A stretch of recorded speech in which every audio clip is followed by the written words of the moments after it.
Shalom sidang jemaat dikasih Tuhan. Shalom. Selamat Natal bagi kita semua. Selamat Natal. Puji Tuhan, kita bersyukur atas cinta kasih-Nya bagi kita. Dia memberikan hidup kekal bagi kita. Dia memberikan sukacita bagi setiap kita.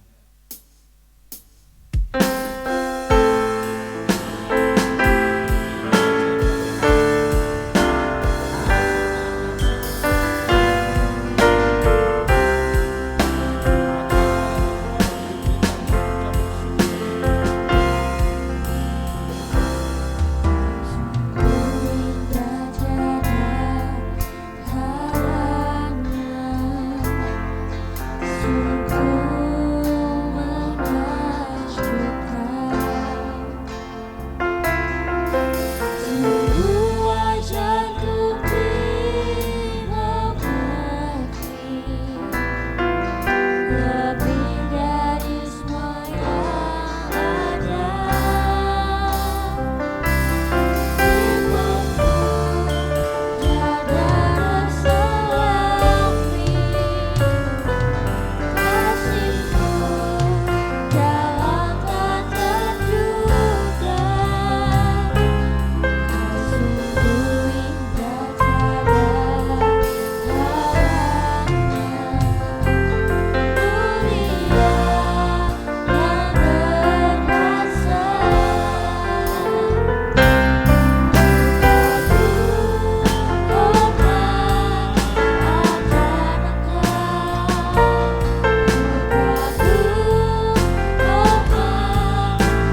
Tuhan dipermuliakan, nama Tuhan diagungkan Bapa dalam setiap pujian kami. Pujilah Tuhan, kami siap memuji Tuhan, kami siap meninggikan nama Tuhan dalam nama Yesus. Amin. Shalom bagi kita semua. Selamat Natal. Mari salam kiri kanannya katakan selamat Natal. Selamat Natal.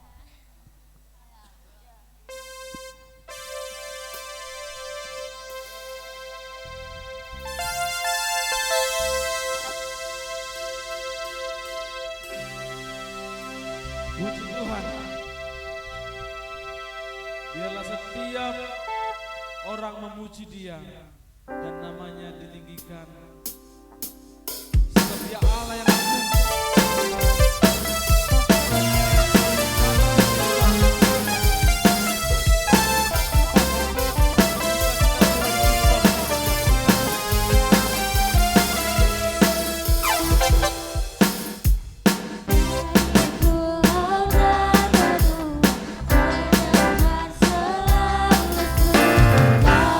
Pujian semua bagi nama Bapa.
Tuhan ya, kita bersyukur hari ini setelah sekian lama kita tidak gak jarang juga beribadah tanggal 25, tapi kami putuskan untuk tahun ini kita beribadah tanggal 25 karena kami melihat tahun ini terlalu banyak hal yang harus disyukuri. Amin.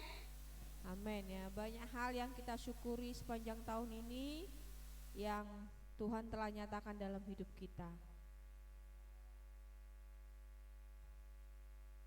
Pribadi mengatakan terima kasih untuk doa-doa sidang jemaat. Jika ada yang mengganggu. Jika tahun ini bisa berjalan dengan baik dalam pertolongan Tuhan, Tuhan banyak menolong dalam gereja kita, dan kami juga mendengar banyak hal yang ditolong untuk sidang jemaat. Itu bukan karena kami mampu, kami kuat, atau karena kekuatan kami, kemampuan kami, atau kepintaran kami, semua karena kebaikan dan kemurahan Tuhan untuk sidang jemaat Tuhan ya. Terima kasih untuk sidang jemaat yang selalu rajin beribadah ya. Mungkin bisa dihitung sendiri kapan, berapa lama lah, berapa kali aku absen tahun ini ya, berapa kali aku tidak datang, berapa kali tahun ini saya bisa beribadah, berapa banyak perjuangan saya untuk beribadah, bisa kita menghitung sendiri ya. Di situ kita akan melihat betapa banyak Tuhan menolong kita, dan kita rasa kalau kita sudah di bulan Desember, kita akan merasakan ternyata satu tahun itu sangat cepat berakhir ya. Kita akan memasuki tahun yang baru, masih ada ibadah kita tanggal tutup buka tahun tanggal 31, itu ibadah terakhir kita tahun 2025, tapi kita merasa bahwa Tuhan sudah menolong saya sepanjang 2025. Amin. Amin ya. Firman Tuhan yang sudah kita dengarkan sudah sangat cukup menurut saya untuk mendewasakan rohani kita, untuk membuat kita semakin yakin dan semakin mengasihi Tuhan. Amin. Jadi janganlah kita bersandar kepada kekuatan kita, kepintaran, atau apa yang kita miliki saat ini. Mungkin punya tabungan, mungkin punya warisan. Jangan bersandar kepada itu, tapi bersandarlah hanya kepada Tuhan. Segala sesuatu bisa hilang lenyap sebentar saja, seperti yang kita lihat di Sumatera. Apa yang kita pikirkan bisa untuk masa depan, tapi sandarkanlah hanya kepada Tuhan ya. Dan kami berdoa sebagai gembala untuk sidang jemaat, kami selalu berdoa yang terbaik untuk sidang jemaat. Kami tidak pernah berdoa untuk hal-hal yang tidak baik, enggak. Justru ketika kami mendengarkan hal yang tidak baik, yang tidak menyenangkan, kami akan menangis. Kami akan berkata, Tuhan tolong kuatkan dia, kuatkan imannya, supaya bisa melaluinya dan tetap bersyukur kepada Tuhan. Hal yang paling sedih bagi kami ketika ada permasalahan dan sidang jemaat harus meninggalkan Tuhan. Menurut saya itu tidak adil ya, karena sebenarnya kesalahan itu Tuhan tidak pernah melakukan kesalahan. Kenapa Anda marah kepada Tuhan? Ya, kesalahan itu kita yang selalu melakukan. Kalau kita jujur aja, setiap masalah yang kita hadapi itu semua karena kita teledor biasanya. Semua karena kita angkuh, semua karena kita tidak mau dengar-dengaran, tidak mau dengar nasihat. Tapi ketika kita sudah masuk, yang kita marahi Tuhan, itu tidak adil kan? Makanya kalau ada masalah itu, berpikirlah, berenunglah, datanglah kepada Tuhan. Silakan. Kalau beberapa orang jemaat ada yang chat kepada kami mohon doa, ya kami doakan dengan tulus, karena itulah yang kami bisa lakukan. Mendoakan sidang jemaat ini tetap bisa bertahan teguh imannya, apalagi memasuki 2026 tidak mudah ya, tidak mudah, akan banyak tantangan. Kita juga sebagai orang tua akan banyak tantangan menghadapi anak-anak kita yang sudah akan beranjak remaja dan dewasa.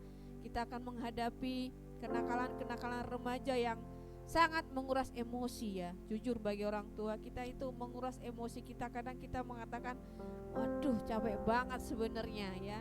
Tetapi kalau Tuhan bilang Tuhan akan memampukan kita, selagi masih bisa dididik, didoakan, kita akan doakan terus. Karena akan ada masanya mereka akan dewasa, dan disitulah kita melepaskan mereka menjalani hidupnya untuk mengerti apa arti kehidupan ini ya. Jadi kita untuk mama-mama orang tua tetap semangat, amin. Ya, bapak-bapak yang mencari nafkah semangat. Semangat, Tuhan berikan kesehatan untuk seluruh kepala keluarga yang mencari nafkah, diberikan kesehatan. keluarga juga rukun-rukun ya, suami istri rukun-rukun ya. Karena disitulah Tuhan memberkati. Kalau suami istri rukun, berkat Tuhan akan melimpah. Oma-oma saya yang tercinta di lantai 1, tetap sukacita, amin. Doakan kami, jangan lupa menyebut nama saya, Ibu Tiar, Pak Stephen, doakan terus. Karena kami merasa doa itulah yang membuat kami tetap bertahan dan sukacita hari ini. Silakan lagi, selamat Natal, Tuhan memberkati.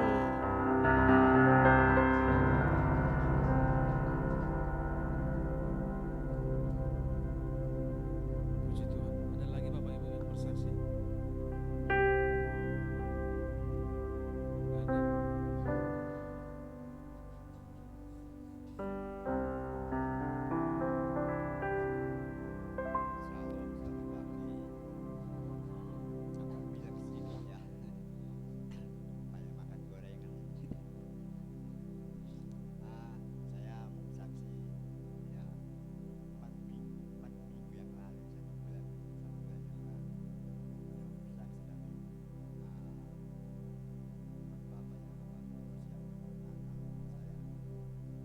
Ada. Saya kemarin itu kan hari Selasa ya, satu bulan yang lalu. Itu aneh aku. Biasanya apa itu mau kebaktian itu hujan ya, sudah hujan. Ini ya, istriku nggak mau. Kenapa? Tak suruh nunggu anjing. Anjing saya itu kan tak tunggu. Aku dimarahin, jaga jengkong terus. Apalagi kalau hujan cukup ya pas ngedek dia gemetar gitu loh, takutnya mati. Aku gitu, ini kesaksian ini sudah pernah ya waktu saya sekolah som ya. Waktu itu malam itu aku harus rindu, saya pokoknya ada kerinduan untuk doa, ada kerinduan. Itu biasa hujan nggak ada, tak tinggal Oscar anjing saya. Pada waktu itu saya berdoa sebentar saja, singkat doa tapi ada iman yang luar biasa. Iya ya, kadang-kadang kalau doa itu biasa-biasa kan, tapi ini pada waktu doa malam Tuhan berseru dengan Tuhan itu ada iman yang bagus. Dan puji Tuhan, saya sampai pulang tidak hujan, puji Tuhan, anjing saya tidak apa-apa gitu. Tapi pikiran saya sudah melupakan itu hebatnya kalau kita punya itu apa itu Tuhan Yesus ya. Ini tadi juga gitu. Sebentar, besoknya habis gitu jualan lagi saya kena sakit. Barusan ada musik, ada sakit mungkin ya sudah ya masalah dua itu tadi dulu gitu. Sakit pokoknya, sakit gini. Aku tidak mau ke panti ya, ngiriwi panti. Kalau ke situ didoakan gitu. Terus tidak itu doa di malam apa di rumah aja gitu. Jadi itulah, selalu ingat pada Tuhan, selalu firman dari Pak Stephen itu singkat tapi aku bisa menjalankan. Dan itu sudah satu tahun ya saya firman itu luar biasa itu mempraktekkan ya, gampang lah kalau mempraktekkan itu. Tapi saya juga punya keluarga juga, nyonya saya mungkin aku nggak mau bersaksi wah menghakimi sebetulnya, tapi saya selalu minta ampun sama Tuhan kalau ingat sama dia. Dan saya puji Tuhan, dia sekarang di Bali Natalan di sana. Nggak apa-apa aku ya, ke gereja di sini juga nggak apa-apa. Tapi saya tetap nggak pernah, dulu sering ngamuk sama dia, jengkelkan dulu kan. Setelah ya aku di gereja sini, bukannya itu ya, aku di gereja sini aku mengimani itu. Marah itu nggak bisa marah, bukannya istri saya juga sama aja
Tuhan, kita akan mendengarkan firman Tuhan. Firman Tuhan yang menolong setiap kita, yang memberikan iman bagi setiap kita.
bisa merayakan Natal di tahun ini.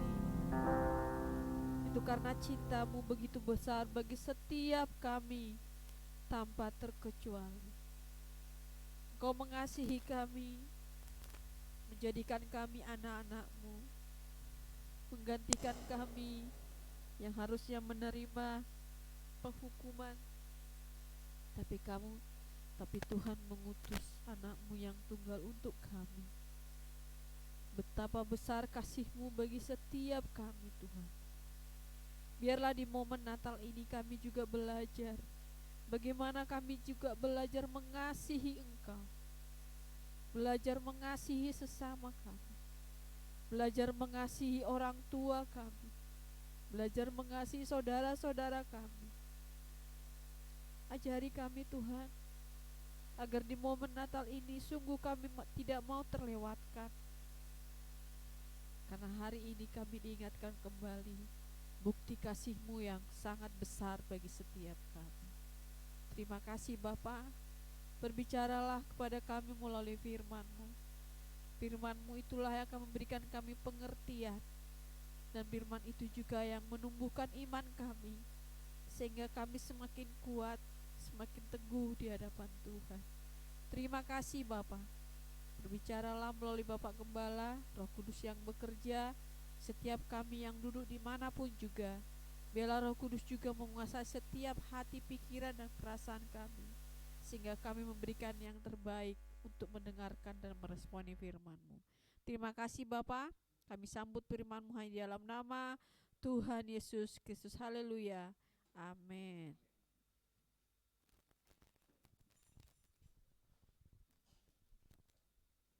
Silakan duduk. Tes cek. Minta tolong pembicaranya dinaikkan sedikit volumenya. Pembicara.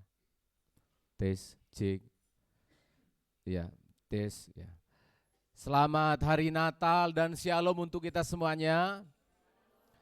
Mbah-mbah yang di lantai 1, selamat hari Natal, Gemba. Puji Tuhan, kita semua di hari Natal Raya, hari Natal internasional ini kita bersyukur. Saya sebut internasional karena seluruh dunia merayakannya. Tanggal 14 kemarin Natal lokal namanya ya. Natal lokal GPT Healing Insight. Tapi hari ini seluruh umat Kristen di seluruh dunia. Saudara saya yang ada di Amerika, di Little Rock, di Philadelphia. Saudara saya yang ada di Malaysia, ada 2 kakak dan adik saya di Malaysia. Semuanya mengucapkan selamat hari Natal. Yang di Indonesia, yang di Papua, yang di Sulawesi, rekan-rekan, semua teman-teman, baik yang suku A, B, dan C, WA pagi-pagi subuh-subuh mengucapkan selamat hari Natal kepada saya. Pada hari ini kita juga mengirimkan salam selamat Natal. Saya langsung video call juga tadi subuh-subuh jam 6, karena di Sumatera itu masih gelap jam 6. Video call sama mama saya bilang, mama saya sayang sama mama, belum bisa pulang tahun ini. Oh enggak apa-apa karena sudah handphone ini katanya. Nah sudah bisa video call ini udah enggak terlalu kangen, karena tiap minggunya kulihat kau berkhotbah katanya. Oh. Mama saya selalu ngikuti saya khotbah gereja kita. Siang begini selesai hari Minggu, nanti dia jam 11 sudah tonton lagi. Jadi ya kangen gimana, semua sudah lihat terus gitu. Jadi saya selalu kalau nelpon mama saya enggak ngomong yang lain. Saya selalu bilang begini, ma cuma kangen aja. Bayangkan orang segede ini. Tapi yang paling dirindukan oleh orang tua itu adalah itu, betul enggak? Betul kan? Kalau kita nelpon orang tua, ada uang enggak? Wah pusing orang tua ya. Masalahku begini, persoalanku begitu, jangan gitu ya. Kepada orang tua itu satu saja, Pa, Ma, saya kangen. Mama saya setiap kali dengar saya itu terharu dia. Saya bisa rasakan rahimnya pun akan bergerak ya, rahimnya bergerak. Tuhan terima kasih aku pernah mengandung anak ini. Tapi kalau tiap hari kita berkomunikasi dengan orang tua, masalah. Berkomunikasi dengan Tuhan, masalah. Setiap kita berdoa, masalah. Enggak pernah ngomong selamat Natal Tuhan.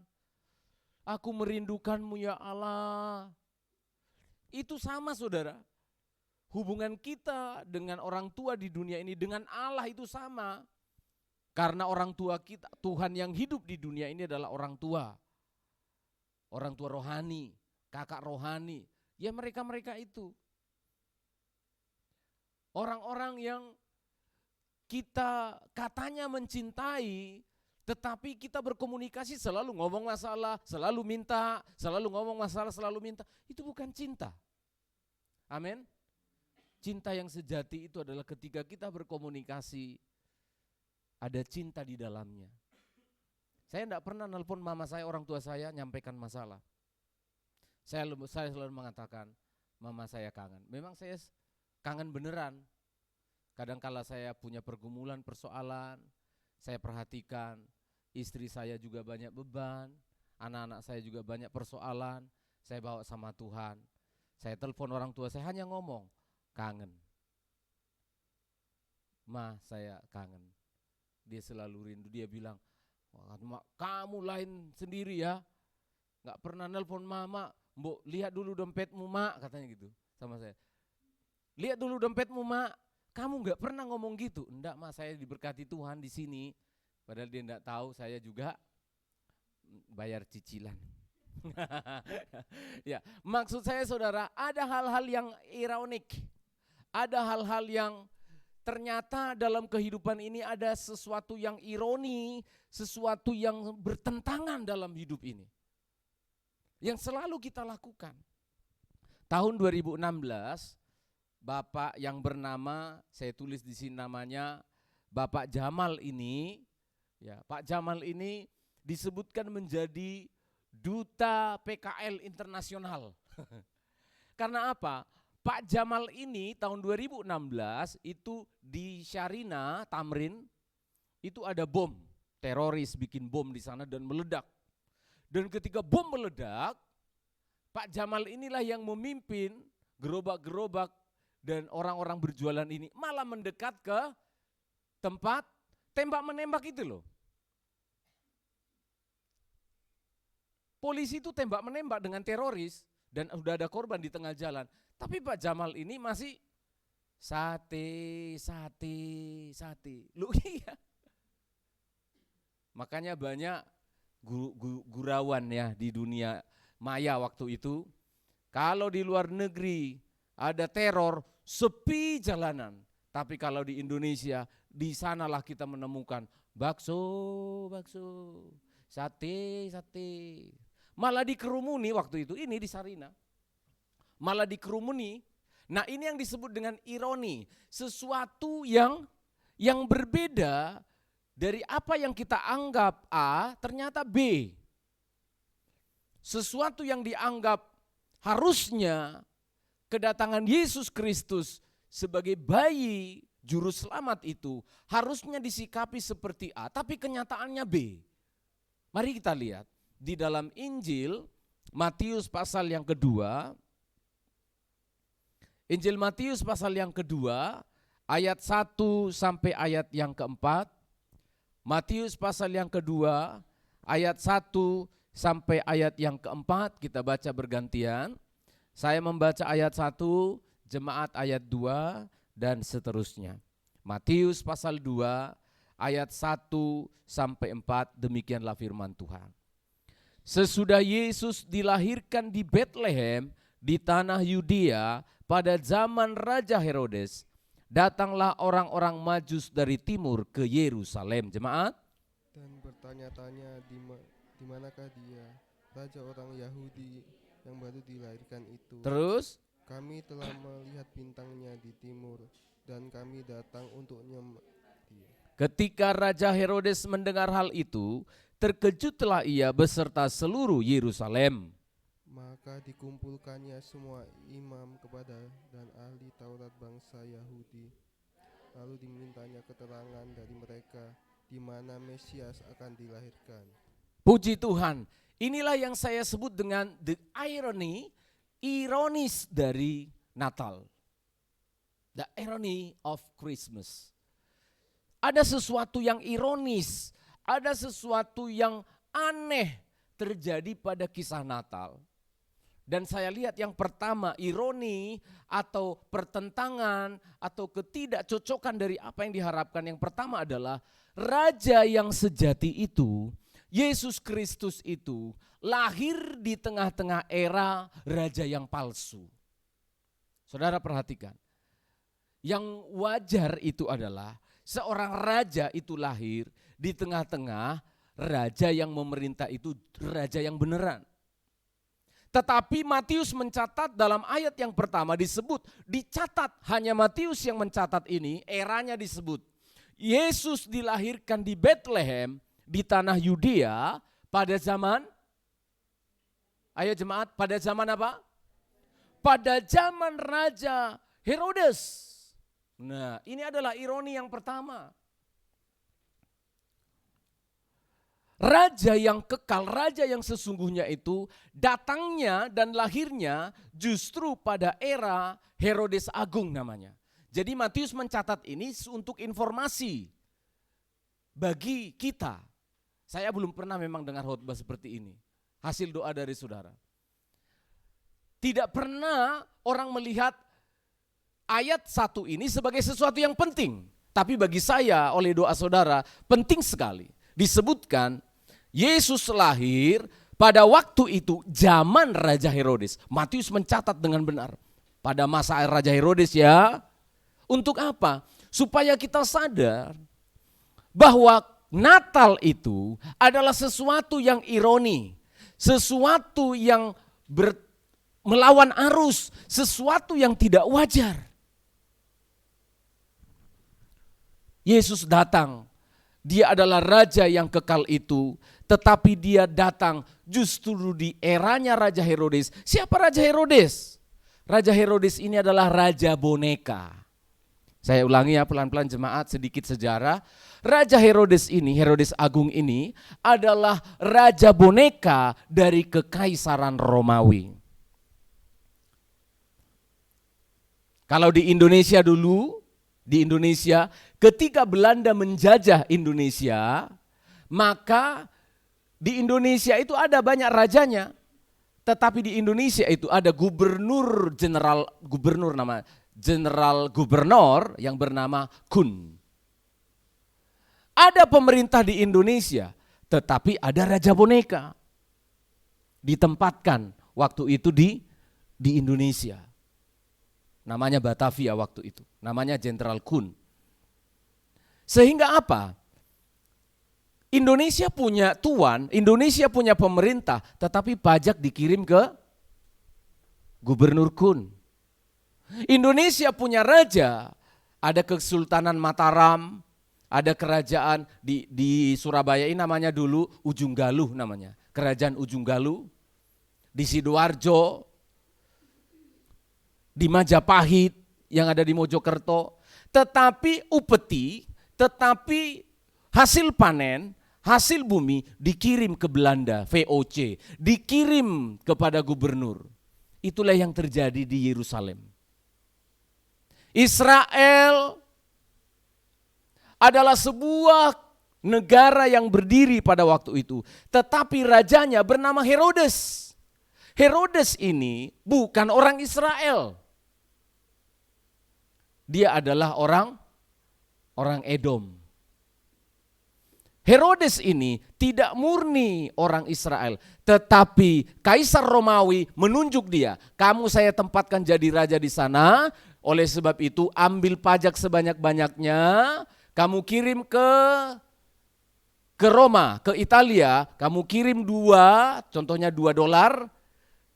Karena Herodes mengirim $2 ke Italia, ke Roma, maka dia mengutip ke masyarakat berapa? Lah untuk dia apa kalau dia cuma minta 2? Ke masyarakat diminta 4, diminta 10. Itulah yang terjadi. Herodes memerintah bangsa Israel, tetapi dia bukan orang Israel. Dia adalah raja boneka. Dia adalah raja yang menyengsarakan bangsa Israel. Dia adalah raja politik. Dia adalah raja yang menentang kelahiran Mesias. Ironi. Mengapa Tuhan mbok ditunggu gitu loh. Mbok ditunggu datangnya itu mbok pada waktu Herodes mati gitu ya. Atau pada waktu kekuasaan di Israel sudah dikembalikan ke masyarakat. Mbok ditunggu tenang sedikitlah. Mbok ditunggu nyaman sedikitlah supaya raja yang datang itu, juru selamat itu diagungkan dan dipermuliakan. Tapi inilah cara kerjanya Tuhan.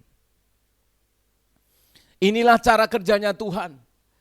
Karena dia datang bukan untuk membawa pedang, dia datang untuk membawa damai sejahtera, maka orang yang datang membawa damai sejahtera harus datang ke tengah-tengah yang dalam keadaan tidak ada damai sejahtera. Kalau kita sudah datang bawa damai sejahtera, kita datang ke rumahnya orang yang penuh damai sejahtera, tidak terlalu berdampak. Tidak terlalu berdampak. Tapi ketika Yesus datang dari surga, membawa shalom, membawa Immanuel, justru waktu itu puncak-puncaknya dunia sedang berada di dalam kegelapan. Perlu terang yang ajaib, perlu damai sejahtera. Di dalam setiap rumah tangga terjadi kehancuran dan kekacauan. Di sanalah perlu dihadirkan damai sejahtera yang sejati. Amin jemaat. Tadi kalau saudara perhatikan kesaksian istri saya itu adalah rangkuman dari seluruh isi hati kami berdua. Yang dia sampaikan itu. Kalau saya orangnya adalah orang yang sangat memperhatikan kata-kata. Tidak tahu mengapa. Karena menurut saya kata-kata adalah perwakilan dari diri seseorang. Itu sebabnya kalau saudara berbicara, maafkan saya karena saya akan sangat memperhatikan mata saudara, mulut saudara, dan gestur gerak badan saudara. Karena saya adalah orang yang sangat menghargai kata-kata, yang sangat menghormati kata-kata. Yang disampaikan oleh istri saya tadi adalah seluruh perwakilan dari isi hati kami terhadap sidang jemaat.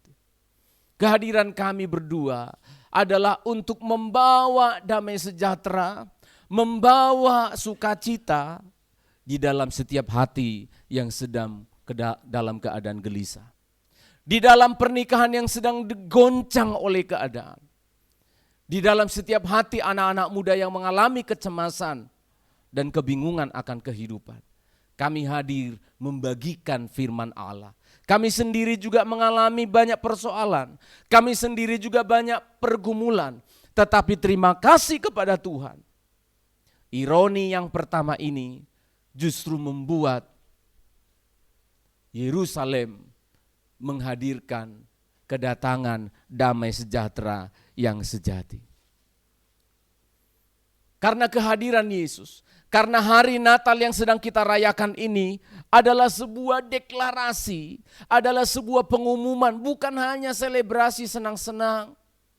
Saya ulangi sekali lagi, dalam setiap perayaan Natal harus ada sebuah proklamasi, sebuah deklarasi, sebuah pernyataan. Aku datang membawa damai, titik. Nah, kebanyakan Natal-Natal kita hari-hari ini lebih menekankan kepada apa? Selebrasi, pesta-pesta. Apa enggak bisa Pak Steve? Boleh, tapi jangan itu yang ditonjolkan. Harus ada sesuatu yang kita proklamasikan. Ya Tuhan, ketika Yesus lahir di era Raja Herodes, Allah sedang menyatakan walaupun ada perbedaan, walaupun ada sesuatu yang bertentangan, tapi saya mau proklamasikan damai sejahtera lebih penting daripada kekerasan dan kejahatan dari Herodes. Damai sejahtera lebih berharga dari apapun juga. Inilah raja yang sejati. Raja pembawa damai. Kalau Herodes, raja yang membawa kegelisahan. Saudara tahu nanti raja yang paranoid ini membunuh semua bayi-bayi yang berumur 2 tahun ke bawah yang lahir di Bethlehem, dibunuh semuanya. Bayangkan, Raja Herodes Agung ini adalah raja yang sangat jahat. Nanti ada anaknya Raja Herodes Antipas, dan seterusnya. Tetapi Tuhan sedang memproklamasikan sesuatu.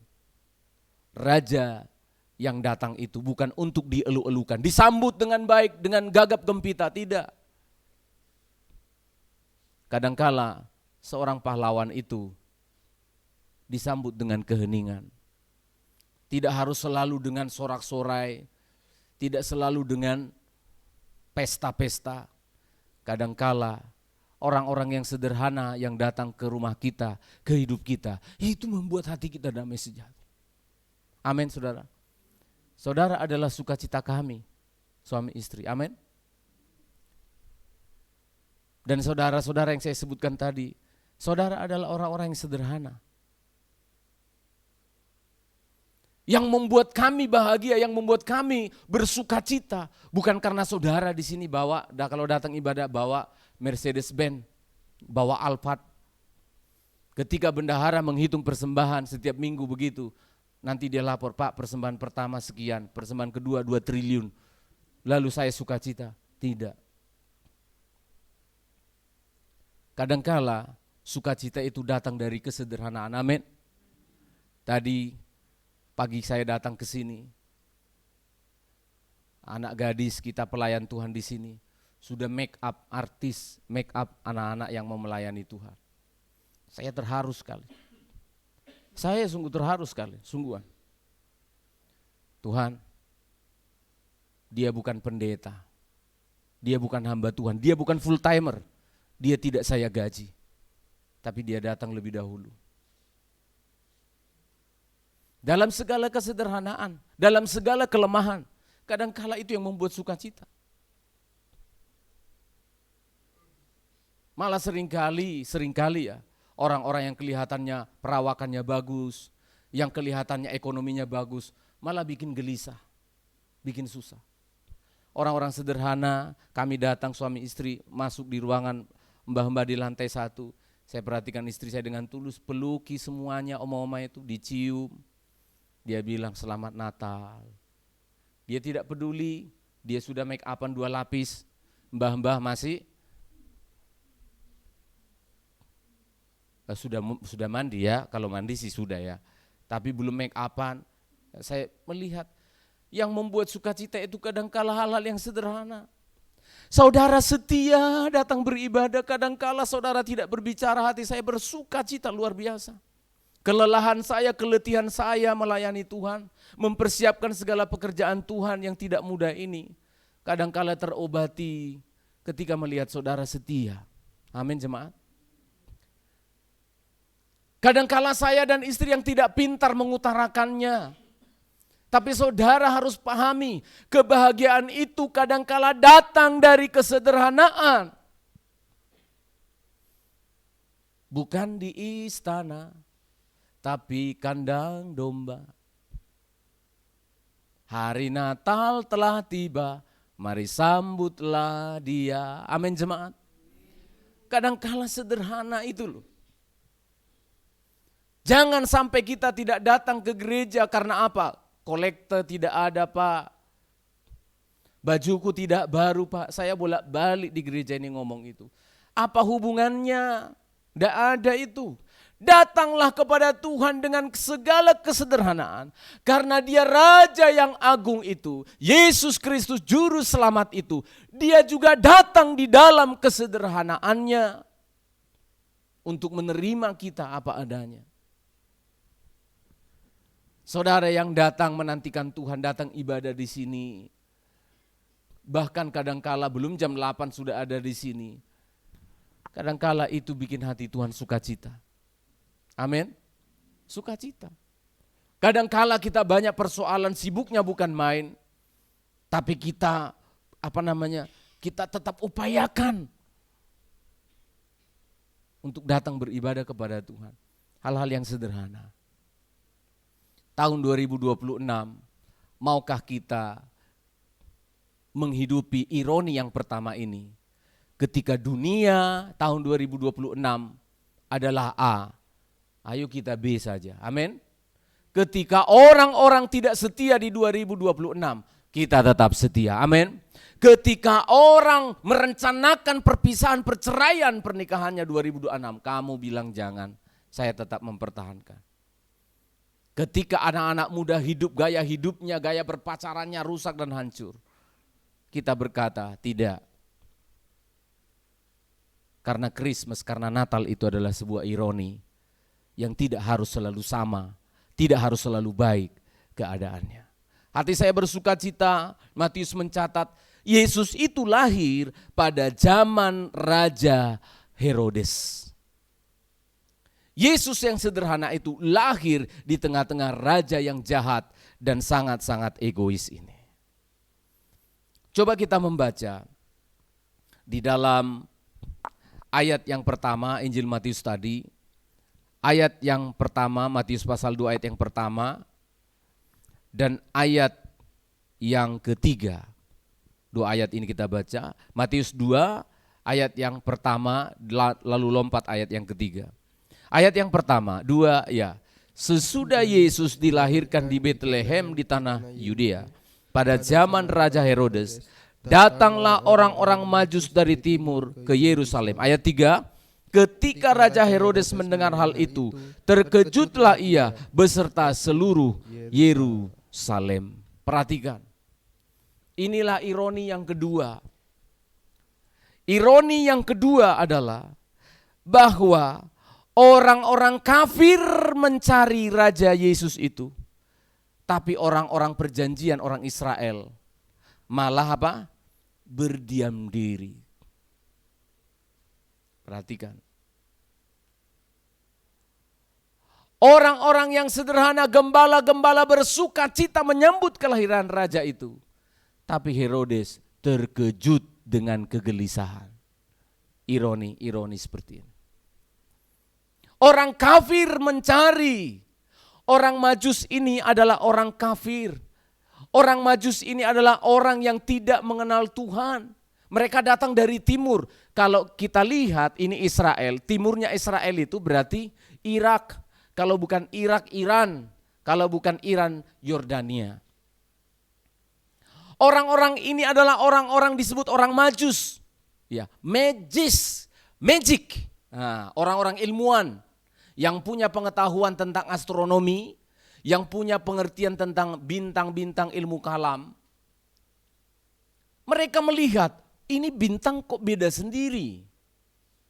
Pasti ada sesuatu yang terjadi. Khotbah Natal tanggal 14, Bapak Pendeta Arjuna sudah menjelaskan sedikit banyak kepada kita. Orang-orang ini malah yang datang mencari. Orang-orang kafir malah yang datang mencari di mana Raja Israel itu. Orang Israel yang rajanya datang malah diem. Bahkan disebutkan ayat yang ketiga, terkejutlah seluruh Israel. Gelisah, kaget. Ini adalah sebuah ironi. Tapi ini akan terjadi. Orang-orang yang menyatakan dirinya Kristen akan terlena dan tidak peduli terhadap kedatangan Tuhan yang kedua. Tapi nanti orang-orang yang kita ejek-ejek itu, yang di sebelah sana, yang kalau sudah jam-jam tertentu mereka bersuara, ribut begitu, kita ejek-ejek, mereka nanti lebih dahulu masuk surga. Perhatikan ironi ini. Orang kafir mencari di mana raja itu. Kami telah melihat bintangnya. Berarti dia amati semua tanda-tanda. Saya kasih tahu ke istri saya, Mi, perasaan saya yang sudah saya buktikan beberapa waktu ini. Kayaknya Tuhan menambahkan satu karunia kepada saya di akhir-akhir tahun ini. Apa itu? Karunia apa saya bilang? Karunia melihat sebuah tanda-tanda, bukan hanya tanda-tanda zaman, tapi saya memperhatikan, lalu saya membuat kesimpulan dan terjadi gitu. Maka saya bilang sama istri saya, tolong perhatikan setiap saya bicara. Kalau saya bicara, ingat bila perlu catat. Karena setiap kali Tuhan taruh di hati saya pas saya ngomong begitu, ternyata terjadi. Nah, saya tidak sebutkan detail-detailnya, ya. Tapi tampaknya saya bilang Tuhan berikan satu karunia itu untuk memperhatikan tanda-tanda yang ada di sekitar kita. Kalau orang saya nasihati juga dia tidak mau dengar, ya tunggu aja. Terjadi. Saya kasih tahu, nggak diperhatikan, terjadi. Barangkali ada karunia itu. Jadi istri saya bilang, tolong kalau saya bicara jangan dianggap remeh. Tolong diperhatikan, karena saya kalau bicara itu selalu saya pilihkan kalimatnya dan hal-hal yang penting selalu saya ngomong, termasuk berkhotbah begini. Orang-orang Majus, orang-orang kafir yang tidak mengenal Tuhan justru mencari tahu. Hati saya sedih sekali. Benarlah firman Allah yang coba kita akan bacakan, tampaknya benarlah firman ini akan terjadi di akhir zaman ini. Matius pasal 19 ayat yang ke-30. Matius pasal yang ke-19 ayat yang ke-30. Coba kita baca bersama-sama jemaat supaya jangan sampai terjadi dalam hidup kita. Matius pasal 19 ayat yang ke-30.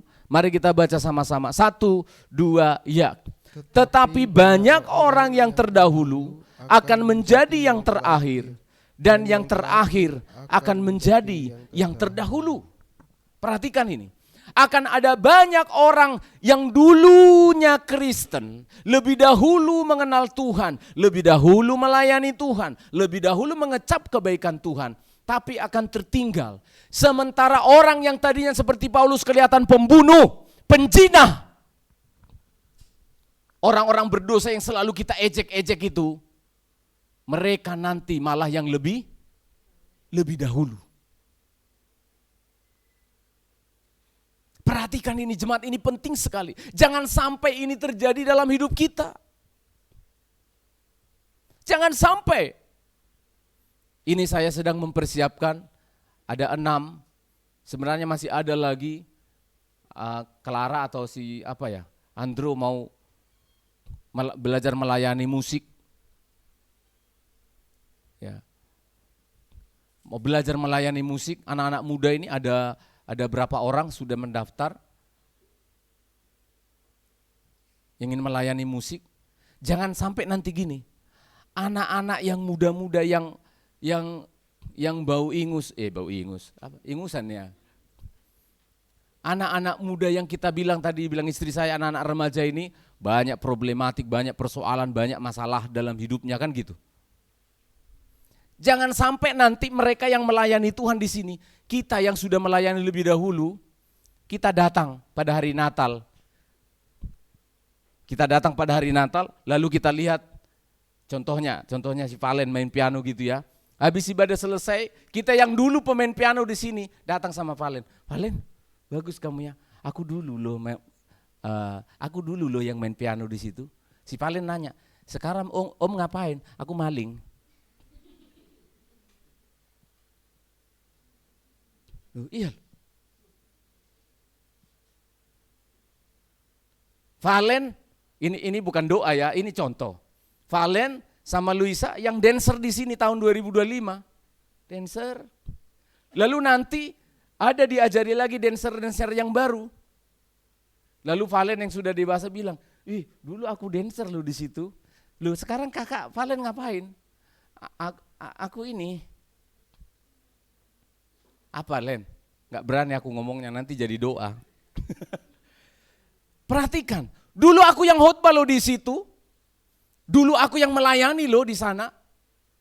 Dan sekarang apa? Jadi penjahat. Ini adalah ironi dari Natal. Orang kafir malah mencari Yesus. Di mana raja itu? Sementara orang Israel termasuk Raja Herodes berdiam dan begitu tahu terkejut dan tergoncang. Orang yang tadinya kita lihat seperti Paulus, orang yang tadinya kita lihat seperti pelacur wanita Samaria, Yesus sendiri mengatakan mereka-mereka ini akan mendahului orang masuk ke dalam surga. Jangan sampai Pak Stefan pendeta mengatakan, dulu aku pendeta, dulu aku suka berdoa, dulu aku suka baca Alkitab. Lah sekarang ternyata yang paling penting itu adalah who you are right now. Siapakah engkau sekarang? Yang enak itu kalau itu Denko itu, bajuku dulu tidak begini, sekarang sudah tidak muat lagi. Itu yang enak itu. Tapi kalau hidupku dulu sangat rohani, sekarang aku sangat duniawi, itu yang berbahaya. Ketika orang Majusi ini mencari tahu, oh ini harus jadi karakter orang Kristen. Amin jemaat. Cari tahu, benar enggak khotbahnya Pak Pendeta ini? Benar enggak tanda-tanda ini? Seringkali kita orang Kristen enggak mau dan suka mengabaikan tanda. Minggu lalu saya udah khotbah tentang 3 tanda Yesus lahir. Apa masih ada ingat? 50.000 GoPay. Kalau 50, istri saya, berarti istri saya lipatkan jadi 10 kali lipat, dapat 500.000 nanti. Ambil di pohon Natal ya. Ada seringkali orang Kristen enggak suka lihat tanda. Enggak suka nyari tanda. Anak-anak muda cari jodoh itu kayak apa? Kayak kambing ditutup matanya, nyeruduk aja. Siapa aja yang kena katanya. Mau mencari jodoh siapa saja yang kena. Lihat tandanya dari Tuhan. Tanda yang pertama jodoh dari Tuhan. 1, anak-anak muda. Ini anak-anak muda enggak ada pada pulang liburan kan? Enggak ada yang ke gereja. Ulang. Kak Yoel ya. Ini request dari penatua, jangan ditolak ya. Sebutkan, ini udah kayak kuis. Gopen enggak nih? Oh enggak ya. Sebutkan 2 tanda dari Tuhan bahwa itu adalah jodoh kita. 1, cantik. Sepadan. Dalam hal apa? Rohani. Imannya ya, seiman berarti kan? Oke, seiman. Sudah 1 aja dia, kasihan. Siapa yang sudah pengen kawin kali di sini? Nelson. Oh, ini request bukan dari saya. Mana Nelson? Oh, di multimedia sembunyi. Yang kedua, Kak Nelson. Sebutkan tanda dari Tuhan bahwa itu adalah jodohmu. Banyak uangnya? Baik. Wow, orang tanpa Tuhan, tanpa enggak punya agama di sana banyak yang lebih baik dari orang Kristen. Benar loh saya bilang. Betul loh. Kalau masalah kebaikan, teman-teman saya agama A, B dan itu luar biasa tuh. Revisi. Ya harus beda kelamin, ya betul. Tepuk tangan untuk Nelson. Seringkali kita tidak mau cari tanda dari Tuhan. Yang selalu tanda dari kita. Tanda dari kita apa? Kalau saya tanya lah, jujur sekarang. Ini jangan yang rohani banget, Kali ini duniawi. Coba kalau menurut Yoel, menurut keinginanmu, yang bagaimana jodohmu, yang cewek yang kau sukai, akan kau nikahi? Yang kaya cantik. Nih, tepuk tangan untuk Yoel. Kejujurannya itu membawa dia masuk surga. Loh iya kan? Kalau ngikuti tanda dari kita, udah pasti semua tanda yang kita pakai itu yang sesuai dengan ini. Kita tidak suka ironi. Saya ulangi ya, manusia itu tidak suka ironi. Khotbah hari ini, the ironic of Christmas. Kita suka itu yang kalau di Shopee itu loh. Ayo siapa yang mau samaan, klik keranjang ini. Iya. Kita pengen selalu samaan. Yang selalu sama dengan keinginan kita. Yang selalu cocok dengan maunya kita. Tetapi Tuhan katakan enggak. Orang-orang Majusi itu harus melihat tanda. Dari ilmu pengetahuan, mereka akan disebut orang Majus, magister, majus. Mereka kan orang-orang cerdas. Kalau menurut mereka, tanda seperti ini berarti ada meteor yang makin mendekat ke bumi. Sehingga cahayanya makin terang. Menurut ilmu pengetahuan begitu. Tetapi menurut mereka tidak. Ini ada sesuatu yang lain. Ilmu pengetahuan kita mengatakan A. Tapi kita harus cari tahu. Perhatikan, kita harus cari tahu kepada orang Israel. Kita harus cari tahu apa kata firman. Baru nanti para pendeta di Yerusalem waktu itu berbicara. Ya, di Bethlehem, di tanah Yehuda, Raja Israel itu akan lahir. Saya ingin fokus berbicara, ironi yang kedua ini. Orang-orang kafir malah mencari Tuhan. Orang-orang yang sudah percaya Tuhan malah tenang-tenang saja. Jangan sampai terjadi dalam hidup kita tahun 2026. Jangan sampai jemaat kita tahun 2026 bertambah jiwa-jiwa yang baru.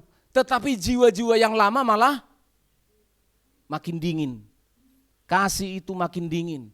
Suami-suami atau istri-istri makin dingin cintanya kepada pasangannya, makin panas kepada istri orang. Loh, itu ironi. Itu bisa terjadi. Yang sudah pacaran atau bertunangan, makin lama makin biasa. Berbahaya sekali apa yang disebut dengan rutinitas. Berbahaya sekali apa yang disebut dengan apa yang sudah biasa. Berbahaya. Kalau tidak ada cinta, kalau tidak ada kasih dari Tuhan, itu berbahaya. Orang Israel biasa, tidak perlu dicari tahu, kita kan umat yang terpilih, kita kan sudah bangsa Israel orang-orang pilihan, tidak perlu cari tahu. Tidak perlu cari tahu. Justru orang pengen tahu firman Allah. Hati saya kadang-kala sedih ya. Sedih tapi ya begitulah pendeta ya pengalaman. Kadang-kala begitulah memang. Rumput tetangga itu lebih hijau dari rumput sendiri. Saudara tahu khotbah-khotbah saya itu bukan cuma didengar di Indonesia ini. Khotbah-khotbah saya itu bukan cuma khotbah di Sidoarjo sini. Dan banyak orang yang mengucapkan Pak terima kasih. Pendeta-pendeta bahkan. Boleh Pak saya khotbahkan lagi khotbah Bapak? Sudah boleh Pak, lain kali Bapak jangan minta izin lagi. Saya bilang, Bapak jangan minta izin lagi. Kalau sudah di-share di situ berarti bisa dipakai. Enggak usah izin ya Pak ya. Tapi kadangkala ya enggak semua. Kadangkala jemaat kurang menghargai. Kurang menghargai firman itu. Karena apa? Sudah rasa biasa. Rasa soto, kita makan soto terus kan, betul lah. Pengen gaduh-gaduh. Karena lidah kita mintanya begitu. Tapi berbicara tentang kebenaran, tidak bisa seperti itu. Berbahaya kalau nanti orang kafir, orang yang haus dan lapar akan kebenaran dari luar sana akan mencari.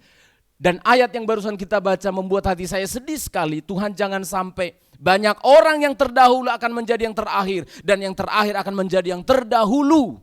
Jangan Tuhan, saya bilang waktu persiapkan firman, jangan ada jemaat-Mu Tuhan yang pernah suatu saat akan mengatakan, dulu saya mantan pelayan Tuhan. Jangan. Amin jemaat. Dulu saya setia, dulu saya sering melayani, dulu saya. Jangan saudara. Saya mohon, please. Karena kelahiran Yesus itu seperti itu. Justru orang Israel sendirilah yang menolak Yesus.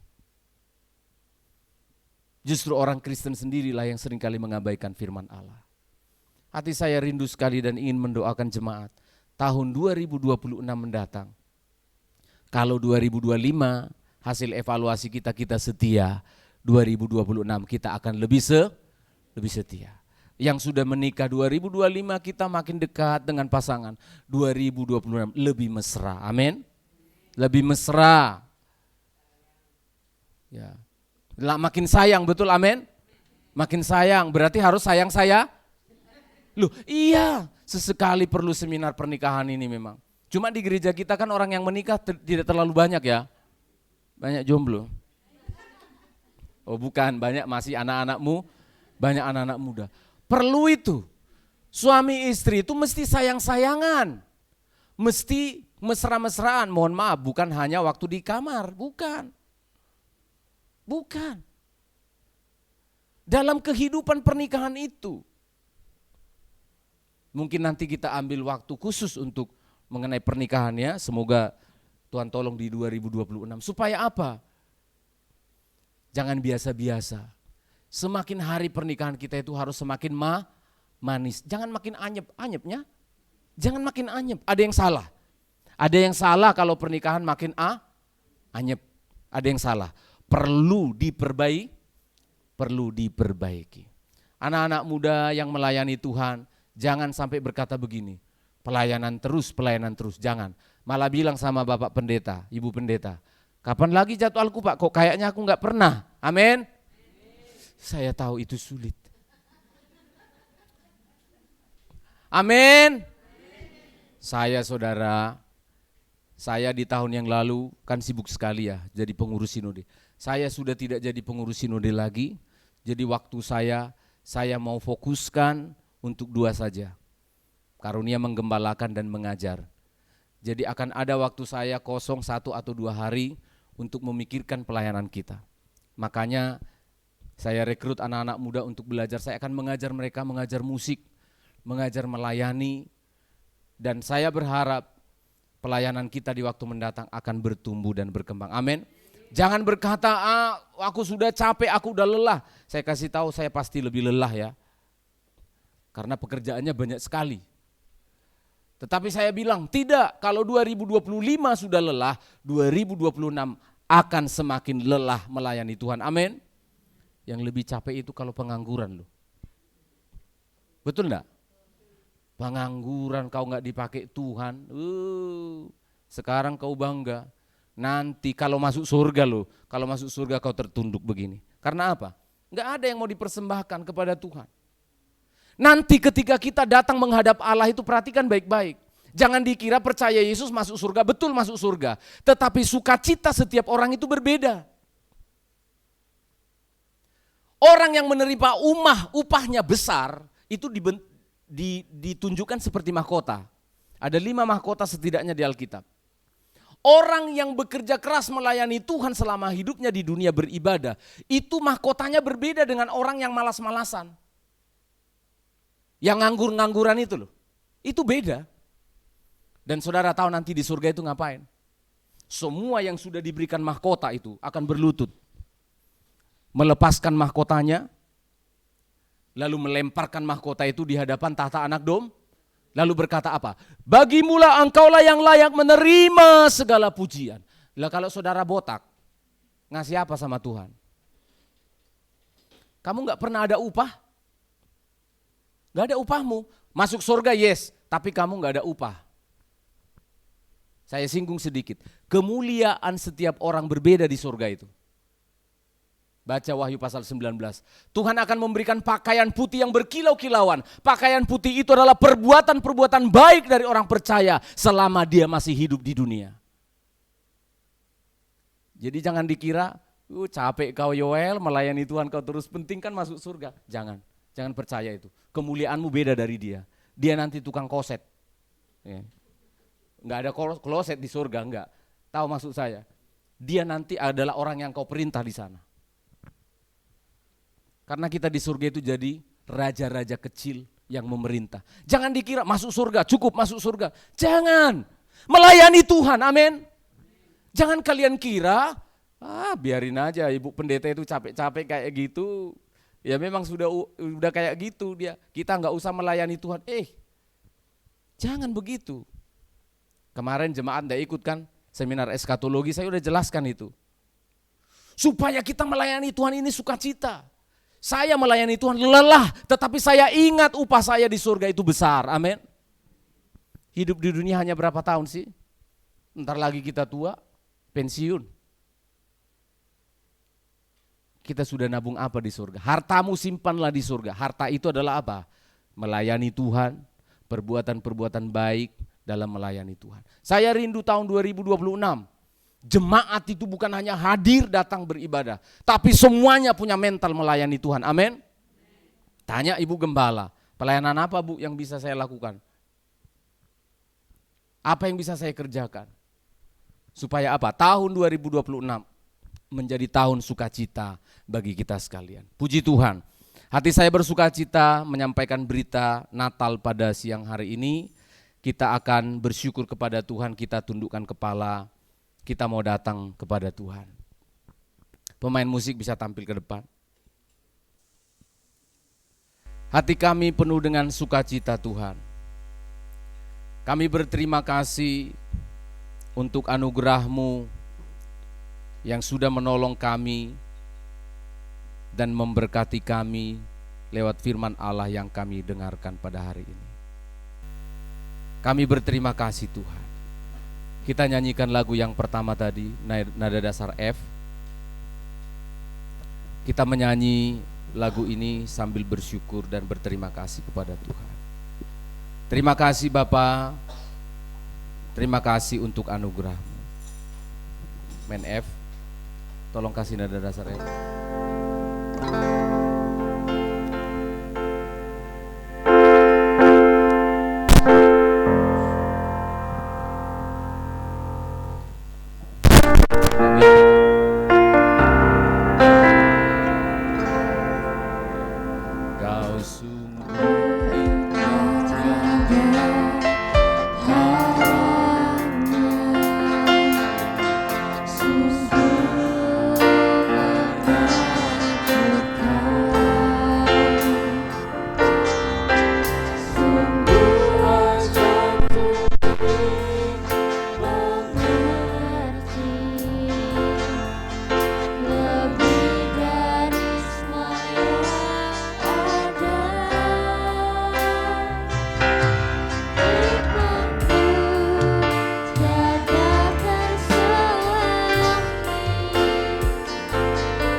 puji syukur hanya bagimu Allah kami.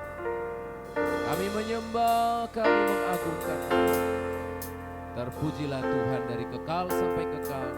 Dalam nama Yesus Kristus kami bersyukur. Haleluya.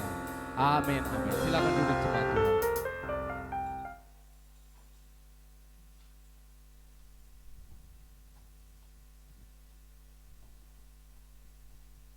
Puji Tuhan, kita telah diberkati oleh firman Tuhan. Kita akan memberikan persembahan bagi Tuhan. Mari kita berdoa. Segala puji syukur bagi Tuhan. Terima kasih untuk bisa berikan satu kesempatan lagi belajar, memberi apa yang telah Engkau berkati bagi setiap hamba. Menolong kami semua dalam nama Yesus. Haleluya. Amin.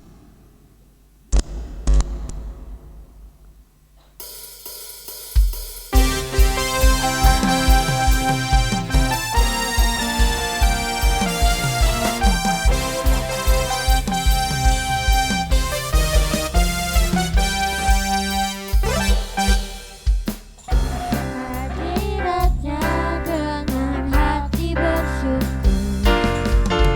masuk gerbangnya dengan pujian, bermasmurlah bagi Dia, nyanyikan nyanyian baru, bersukacita sekarang, tinggikan Dia. Masuk hadiratnya dengan hati bersyukur, masuk gerbangnya dengan pujian,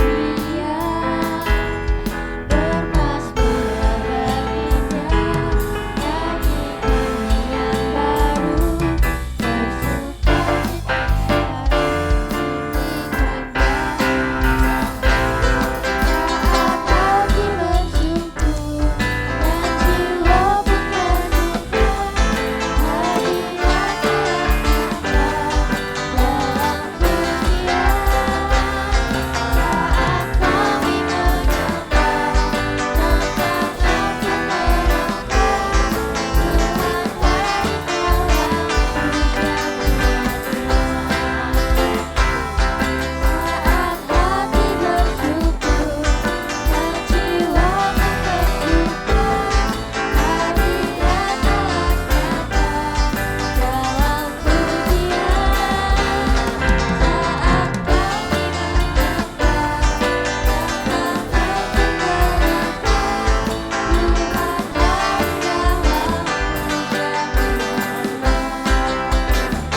Pengumuman untuk kita, setelah ibadah ini jangan turun dulu ya, karena nanti setelah doa kita akan ada apa? Tukar kado. Di situ saya sudah dapat itu sekitar 57 ya. Jadi semua kayaknya bawa itu. 57, ada yang nggak bawa kadonya? Karena saya ada space 1 itu yang tanpa. Kristi tidak bawa? Nah, berarti itu yang tanpa nama itu sudah ada. Saya sudah siapkan. Jadi nanti oma-oma juga ya. Jadi nanti itu kadonya tolong nanti dibawa ke depan itu. Kadonya semua dibawa sama yang cowok-cowok bisa diangkat. Nanti kita akan undi nomornya, ambil kadonya. Dengan sukacita, amin. Ya. Jadi itu sudah disiapkan. Jadi terimalah dengan sukacita. Jika Anda tadi ngasih 50.000, Anda dapat 15.000, tetap sukacita ya. Ya, namanya juga tukar kado. Jadi kita semua pulang bawa kado dan memberi. Tadi kita udah siapkan yang terbaik dan orang lain menerimanya dengan sukacita ya. Setelah ibadah ini jangan turun dulu. Oma-oma yang di atas juga jangan turun. Oma-oma yang di lantai 1 juga jangan turun. Nanti akan diambil pengasuh diwakilkan ya untuk oma-oma yang di bawah nomor-nomornya ya. Dan kita tanggal 28 tidak ada ibadah di sini. Jadi kita libur. 1 minggu itu 1 kali minggu kita libur. Silakan mungkin Bapak Ibu Saudara ingin ke rumah saudara, rumah teman yang atau mau beribadah bersama mereka juga silakan ya. Kita akan kembali beribadah di tempat ini hari tanggal 31 Desember, ibadah tutup buka tahun jam 6 sore ya. Kita akan ibadah di tempat ini untuk mengakhiri tahun 2025 ya. Silakan datang beribadah, bawa temannya juga, tetangganya mungkin yang ingin ikut, yang mungkin galau juga bawa aja ke sini. Kita dengar firman Tuhan bersama. Amin. Amin. Itu aja pengumuman yang bisa sampaikan. Tuhan memberkati.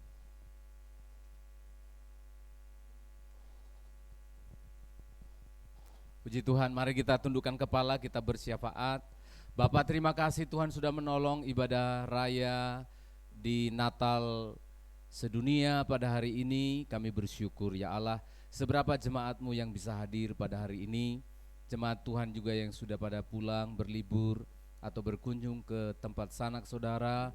Engkau menyertai mereka di hari libur ini, dan pertemukan kami kembali di dalam ibadah-ibadah kami yang akan datang bahkan di tahun mendatang. Kami berdoa Tuhan untuk umat-Mu yang hari-hari ini sibuk bekerja, tutup buku di akhir tahun ini.